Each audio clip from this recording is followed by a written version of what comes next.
Welcome back to Rich Words Music, where today we're looking at this. It's the Ibanez Q52 in laser blue matte finish. And no, you haven't lost your head by clicking on this video, but I've lost mine, at least on this guitar. The Q52 is the first ever headless guitar that I've spent more than 5 minutes with in my life, and so that's how I'm going to treat this video, as kind of a beginner in the world of headless guitars. Now, if you're also someone who's wondering about going headless, well, this might be a great place for you to look, because the Q52 is actually quite standard and quite classical leaning when it comes to headless guitars. But why should you buy a headless guitar? Well, there are a few reasons. And I was recently reading a musicradar.com article that states, why buy a headless guitar? Because you'd be mad not to. They're better balanced, more compact, lighter to wear, they stay in tune for longer, and they're easier to string. Oh, and they look cool. Well, we think so anyway. Now, whether or not these guitars look cool is going to be a totally subjective matter to you guys out there watching this, but I happen to think that this one looks super cool. Headless guitars do kind of look a bit metal, and I think they always have done, but I also want to try and prove in this video that you can play pretty much anything with a guitar like this. So my plan for the video first is I'll tell you about the specs and the features of this instrument, then we'll play it in as many musical styles and genres as I can possibly manage, and after that I'll give you a few more opinions of my own about this guitar, having played it pretty intensively since I've had it on loan from Ibanez Germany to make this video. So stick around for that, and all of the timestamps that you might need are going to be down there in the description and the comments. So let's go first into those specs, features and bits of information. And the first thing you're going to notice is that we've got a very tiny body with this guitar. Beautiful laser blue matte finish in a really interesting body shape. And look, for me, very unusual that I can comfortably fit a guitar into this frame like this, because we've got no headstock to worry about. All of the tuners are down here at the bridge. Now we've got this beautiful laser blue matte finish over a Nyato or Nyato body, and it's a very thin, streamlined and contoured body as well. If you know Ibanez's S guitars, or if you know your Strats, for example, you'll recognize here the lower and upper horns, but we've got this biggish cutaway here at the back of the body and a lot of contouring as well, alongside a very thin body too. It is a bit space age looking, just like many headless guitars are, but it's a guitar at the end of the day, and when you pick it up and put it on, or maybe use it with a strap as well and stand up to play, well, it feels like a very ergonomic instrument as it's been designed to be. Now on the front of this guitar, we've got two of Ibanez's own Q58 HH pickups, and there's some very interesting copy on the Ibanez website about how these pickups have been designed tonally, and I'm going to read that to you now. Now Ibanez say that the Q58 pickups are designed specifically for use in headless guitars. They provide a clearly defined sound, facilitating excellent tonal balance through all frequencies. The lows are powerful without being muddy, and the highs are bright and clear, but never harsh. As a result, every single note within the chord structure is well defined and clearly audible. These pickups, with their tonal balance and extremely low noise performance, work extremely well with both digital and analog effects. So that's very interesting, and as you're going to notice during the playing part of this video, these pickups do kind of have a sound all of their own. And I think that also, because many headless players will be doing two-handed tapping techniques and stuff like that, that these guitars and their pickups have also been designed with those kinds of players in mind. Now this guitar might just have the two humbucking pickups, but it has way more pickup selector switch settings than that, courtesy of Ibanez's Dynamix 10 switching system and an alter switch as well. Now a standard guitar like this would maybe have a 3-way switch, but this one has a 5-way switch plus the alter switch, and overall that gives you 10 different tonal settings, which I'm going to run through now. So if you have the alter switch down, that's kind of off. Well, if you start up here, you just have access to the neck humbucker, just as you'd expect, but moving into the second position, we have access to the two inner coils from each pickups in true single coil operation, so we should get Quacky, Stratty type tones from this setting. In the middle, we have both full fat humbuckers. In the fourth position, we have the two outer coils of each of the two humbuckers, again, more Stratty tones possibly, and down here at the bridge, we have the full fat bridge humbucker. That all changes, of course, when we flick up the alter switch to get 5 more settings. So with the alter switch flicked on and up, at the neck, we still have the neck humbucker, but now it's in Ibanez's power tap mode. So we still have both coils of the humbucker operational, but it's been wired magically somehow to sound a bit more like a single coil pickup. So that's another option again, should be very interesting to hear in the playing part. With the alto switch still up, moving to the second position, we have access just to the inner half of the neck humbucker here. So again, more single coil tones. In the middle setting, with the alto switch up, we have both of the humbuckers in the power tap mode. In the fourth position here, we're just hearing this half of the bridge humbucker in single coil mode, so that might even give us telly bridge sorts of tones or Strat bridge sorts of tones in true single coil mode. And if we flick down to the bridge pickup with the alto switch on, well, we have the humbucker in power tap mode too. So 10 different sounds that you can use. Let me tell you now that they are all usable for certain different things. During the playing part of the video, I will have a little box up at the top that tells you what pickup settings and what alto switch setting we're on at all times, because it can get a bit confusing. But anyway, 10 different pickup selector switch options, volume control, tone control, and then we come to the other elephant in the room at the body, and that is Ibanez's Mono-Tune Bridge here. Now, if you're someone like me who's used to standard guitars, you tune up by plucking the open strings and then fiddling with the tuning keys up here at the headstock. But we don't have a headstock here, so you do that down there, and you kind of have to get used to doing that with one hand or finding another way to do it. And it is maybe the biggest change, I think, on a daily basis when you're playing a headless guitar as opposed to a guitar with a headstock. But you do get used to it, or so I'm told. So the Mono-Tune Bridge here has all of the options to change the string height, the action, the intonation of the guitar, and to change a string, you loosen the saddle here, put the ball end of the string in here, feed it up to Ibanez's custom string lock up at the headstock here. You pull the string tightly through, secure it into place, lock it into place, then you cut off the edge of the string here, and in theory, you're done. So it should be easier and quicker than changing strings on a standard guitar with headstock. Something that I haven't done yet. I'll report back in future once I break my first string with this guitar. So that's the body of the Q52. Just once more, you can see again, excellent upper fret access here, a bolt-on neck, lots of contouring for comfort again, and you can see that we have two strap pins here on the back of the guitar and a strap pin on the upper horn here. Now moving up to the neck of the Q52, and you're probably going to feel more at home with this neck than you may have imagined. Now we've got a Wizard C profile on this, so it's not super thin, not super fat, a nice standard C shape, lovely satin feel to it too, very, very comfortable. It's a three-piece neck, so you've got roasted maple, bubinga, roasted maple, and we've got a bird's eye roasted maple fingerboard too. Now there's 24 jumbo stainless steel frets on this guitar. The fingerboard radius is 305 millimeters, that's about 12 inches, and the scale length is 25.5 inches. The nut is 42 millimeters. So actually pretty classic, pretty standard in that regard. And up to the headstock, well, there isn't one, is there? So we just have this smallish Ibanez logo up by the string locking mechanism. We also have luminescent side dot inlays, so you're never going to lose your place, even on the darkest of stages. And the Q52 also comes with a decent padded, well-fitted gig bag as well. So this guitar will currently set you back around $999, around 900 euros, or about 850 Great British pounds. Is that good value for money? Well, that's what we're going to find out next, because we're actually going to play it. So I'm going to play this guitar in as many different musical styles as I can for you today. I'll be using my Hughes & Kettner Black Spirit 200 amplifier on the clean, crunch and lead channels. We'll also use the Greer Lightspeed Organic Overdrive and the Reb G3 high gain distortion pedal to change the flavors up a little bit as well, as we go from everything from pristine cleans through to really high gain, down-tuned, modern metal stuff. Enough talk though, it's time to play the Ibanez Q52 now. Let's do that, and we'll speak in a bit more detail about the guitar afterwards.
Okay then, so that was the Ibanez Q52, and I hope you enjoyed the playing and the tones. Now, if you're someone like me who's not spent that much time with a headless guitar, I would love to hear what you think about this instrument. Is it too big a step away from your standard classic headstock equipped axes, or is it something that you would give a try? Let me know your thoughts down there. And if you're someone who likes, loves, and owns headless guitars, also tell me why. Should I buy a headless guitar? Should I buy this one from Ibanez? Let me know. But what I'm going to do now is give you my thoughts and my opinions about this instrument. But I do quickly first want to thank Ibanez Germany for sending this guitar for me to make a video with and really challenging me to get outside of my comfort zone. This year they've sent me the Iceman as well, and that is an absolute beast of a guitar that I never really thought I'd get to play. And this one, a headless guitar, is also something that I've never really tried before. So cheers to Team Ibanez Germany and Mark and Dan for sorting this out for me. But anyway, my first impressions of this guitar when I got it out of the gig bag were as follows. First of all, it looks fantastic. I love a blue guitar. This laser blue matte finish is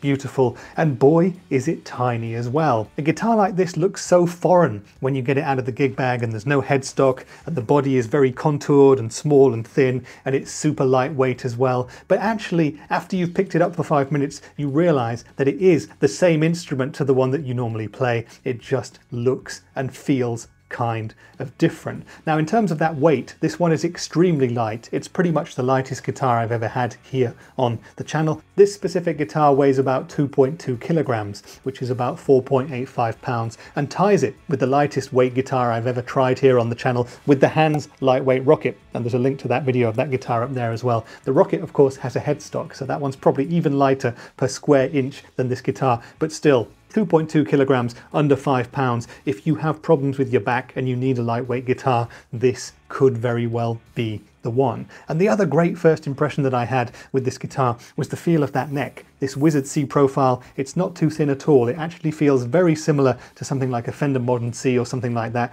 Lovely satin finish.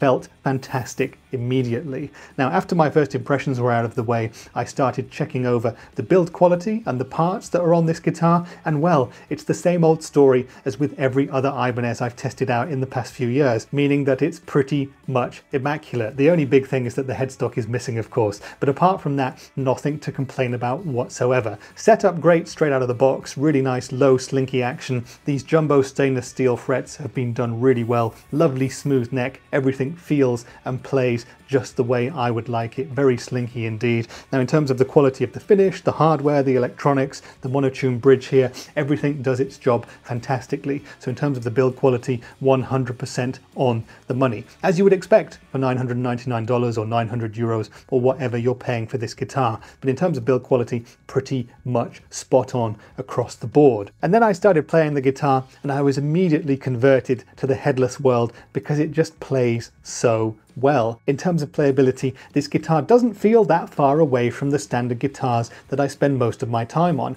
and I think a lot of that is going to be down to this beautiful satin Wizard C neck, which is a really lovely profile and felt like home straight away for me. The jumbo stainless steel frets, well, stainless steel frets are going to be a taste thing, but I think they're really, really good. They're never going to wear out, of course, either, so that worked for me straight away as well. And the body of this one, it might look very different to a standard guitar, but it's so comfortable, it's so ergonomic, it's been built for maximum playability, and that shows. I don't go up to the dusty end of the fretboard much, but no problems with access when I do. And in terms of balance, not having a headstock, well, this guitar balances perfectly. No neck dive or anything like that, no body dive or anything like that. It is absolutely wonderful, and this is one of the big advantages of headless guitars. Beforehand, I was wondering why there are two strap pins here, and I actually watched a video with an Ibanez rep saying that, well, you can actually put the guitar down and it balances like that. But in terms of the strap, I've tried both and they both work. This guitar balances really, really well. Now, the one thing that I would want to mention in terms of playing this guitar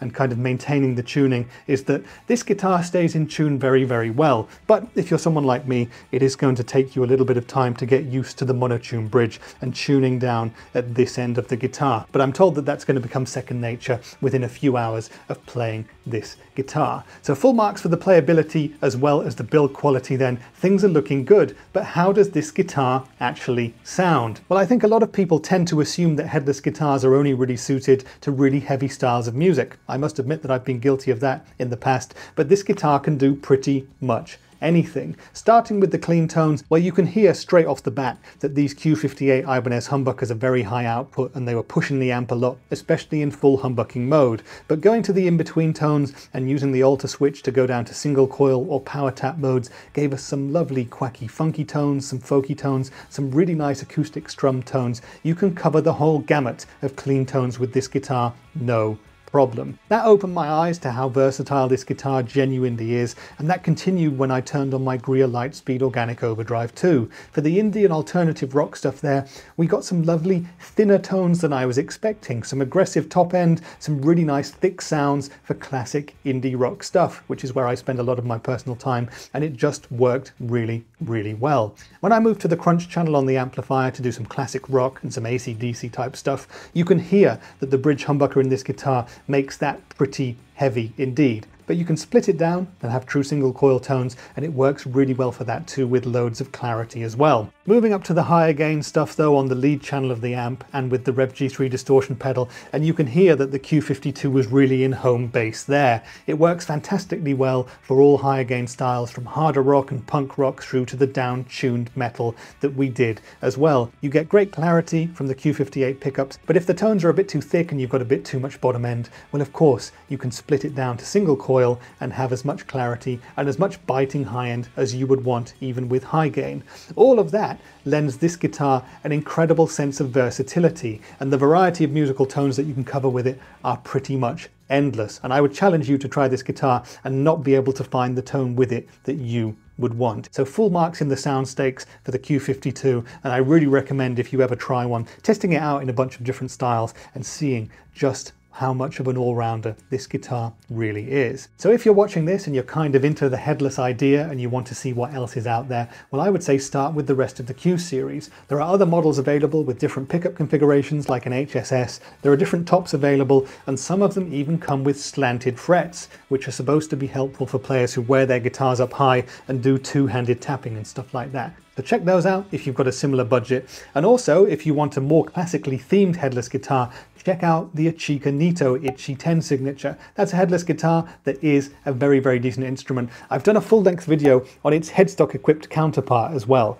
Fantastic guitar, a bit more Stratocaster-esque in nature, and definitely worth checking out for just under $1,000 or €1,000. Now, the other big competitor in the headless game is going to be the Bowden Essential by Strandberg. That's going to be $100 or $200 or euros more than this guitar. It comes with the unique Strandberg neck shape as well, which is definitely something that I would recommend trying before you buy. And if you want to spend a bit more money on the Bowden Standard, well, that's going to be about $500 or $600 or euros more than this one. Of course, you can spend as much headless cash as you'd like to on a boutique iconic guitar like a Kiesel or an Ormsby, for example. There are so many out there, but those are going to be 2, 3 or 4 times as much as this guitar. But if you've got a bit less cash that you want to splash on a headless guitar, what else can you choose? Well, for about half the price of this, for about $420 or euros, you could pick up a Steinberger, one of the original icons from the 80s. They're back. Or you could wait for the 2024 Harley Benton Dullahan models. I actually got a teaser of those, a very, very brief teaser at least. They appeared in the back of a shot that I did at Guitar Summit last year. Those are coming out sometime in 2024, or so we've been told, and those will probably be around half the price of this guitar. But overall then, I really think the Q52 is going to be a great first choice if you're looking to enter the world of the headless guitar. And if you're not, it's just a great all-round instrument. It's really, really nice to play. It feels great. It's got this beautiful satin, slinky feeling neck. The pickups offer fantastic tonal versatility, and it can cover any kind of tonal ground. Now, I read that Music Radar quote at the start of the video where they listed some of the advantages that they saw in headless guitars, namely they're better balanced, they're more compact, they're lighter to wear, they stay in tune for longer, and they're easier to string too, alongside looking pretty darn cool. And I actually agree with all of those points. The one issue that I have with this guitar still is making the fine tuning adjustments to get this guitar in tune, but that should become second nature the more I play this guitar.